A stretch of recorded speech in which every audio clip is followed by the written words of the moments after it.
नमस्कार। आज हम जिस विषय में बात करेंगे वह है साइबर और नर्सिंग।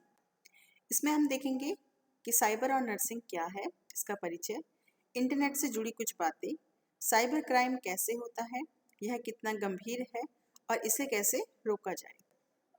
साइबर और नर्सिंग में आप देखते हैं कि नर्स स्वास्थ्य देखभाल प्रणाली का एक बहुत ही अनिवार्य हिस्सा निभाती है, क्योंकि वह विभिन्न स्तरों पर रोगियों और परिवार की देखभाल प्रदान करती है।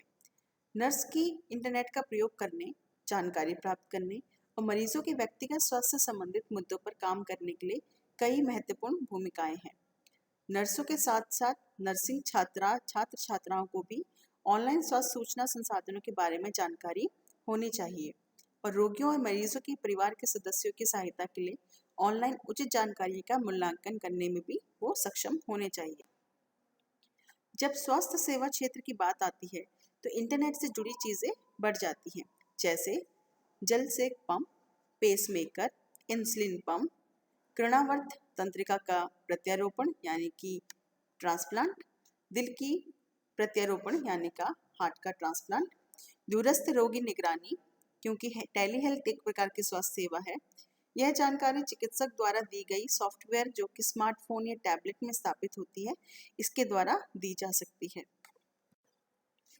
इलेक्ट्रॉनिक हेल्थ रिकॉर्ड, जिसको हम EHR भी कहते हैं, ये एक ऐसा रिकॉर्ड होता है कंप्यूटर का जिसमें आप सारी स्वास्थ्य की जानकारी लिख सकते हैं। जैसे कि आप देख रहे हैं यहाँ पे तिथि लिखी है, महीना, साल, दिन और कौन से शरीर का अंग जिससे संबंधित आपको समस्या है और किस तरीके से आपने उसको अच्छे से देखा है, आपने उसकी आवाज़ सुनी है कि क्या साउंड आ रही है, आपने सब कुछ जब हम देखते हैं ना कि एक तरीके से मरीज की पूरी तरह से देखभाल की जाती है, देखा जाता है, तो ये पूरी जानकारी आपकी इस तरीके के एक रिकॉर्ड में भरी जाती है जो कि कंप्यूटर में होता है। इसको विस्तार पूर्वक हम लोग बात करते हैं। इलेक्ट्रॉनिक हेल्थ रिकॉर्ड स्वास्थ्य प्रणाली के विकास को सक्षम करने वाली नई तकनीक है। EHR उन घटनाओं का समूह है जो उन तंत्र का निर्माण करती है जिसके द्वारा रोगियों का रिकॉर्ड बनाया जाता है, उपयोग किया जाता है, संग्रहित किया जाता है और स्वास्थ्य देखभाल सेटिंग में पुनः प्राप्त और स्थित किया जाता है।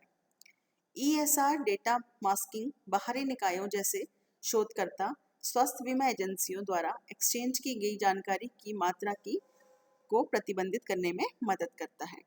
एक ESR मुख्य रूप से रोगी देखभाल की योजना बनाने, देखभाल के वितरण का दस्तावेजीकरण और देखभाल के परिणामों का आकलन करने के उद्देश्य के लिए उपयोग किया जाता है।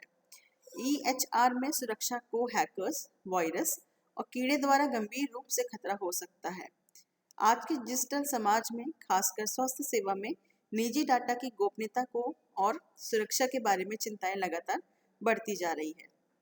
स्वास्थ्य देखभाल कर्मचारियों को अपने रोगी डेटा की सुरक्षा के लिए आवश्यक सुरक्षा उपयोगों के बारे में पता होना चाहिए। अब साइबर क्राइम अब कैसे हो सकता है? कई साइबर हमले तब शुरू होते हैं जब कोई व्यक्ति निर्दोष कड़ी प्रतीत होता है या क्लिक करने के लिए नेतृत्व कर सकते हैं। जैसे कि अगर उनको लगता है कि यह इंसान बहुत ही आसानी से उनके धोखे में आ जाएगा, तो ऐसे व्यक्ति को वो अपना निशाना बनाते हैं और वहाँ से शुरू होता है साइबर क्राइम। जो भी कंप्यूटर या सॉफ्टवेयर में जो वायरस होता है वो सबसे पहले आपके कंप्यूटर को संक्रमित करता है और सॉफ्टवेयर के खुलने के बाद स्वयं की प्रतियों को पुनः पेश करता है। यानी आपने कई बार देखा होगा कि आपकी कंप्यूटर स्क्रीन में कई बार कॉपियाँ आती हैं, बार बार उसकी प्रतियाँ आती हैं, यानी कि उसकी कॉपी आने लगती फाइल की। अगर ऐसा आता है यानी कि आपके कंप्यूटर में वायरस है। कमी को सॉफ्टवेयर संक्रमित करता है और उपयोगकर्ता द्वारा कार्रवाई किए बिना प्रतियां फैलाता है, यानी बहुत सारी कॉपियां बनाया जाता है। ट्रोजन जो सुरक्षित सॉफ्टवेयर प्रतीत होता है, लेकिन इसमें मेलवेयर होते हैं जो डाउनलोड होने और खुलने का काम करते हैं। रैमसवेयर मेलवेयर है जो उपयोगकर्ताओं को उनके सिस्टम या डिवाइस तक पहुंचने से रोकता है, या जब तक शुल्क यानी कि फिरौती का भुगतान नहीं किया जाता तब तक वे फाइलों को एनक्रिप्ट करते हैं। रूटकिट्स नाम एंटीवायरस डिटेक्शन और रिमूवल प्रोग्राम से मेलवेयर छिपाते हैं। एडवेयर नामक एक स्क्रिप्ट या कोड का निर्माण करते हैं जो स्वचालित रूप से मेलवेयर डाउनलोड करता है। कभी कभी एक उपयोगकर्ता को नकली मैलवेयर के लिए एक मैलवेयर हटाने वाला उपकरण पेश किया जाता है, लेकिन ट्रोजन या रैम्सवेयर का स्थापित करना वास्तव में उनकी एक चाल होती है। तो साइबर क्राइम के लिए वो क्या करते हैं, अपना 2-3 कॉपियां करते हैं, जिसकी वजह से क्या है, वो एक इनकी चाल होती है, ताकि लोग सोचे कि हमारा कंप्यूटर है उससे वायरस चला गया, पर वह पुनः उसमें रहे। ये कितना गंभीर है।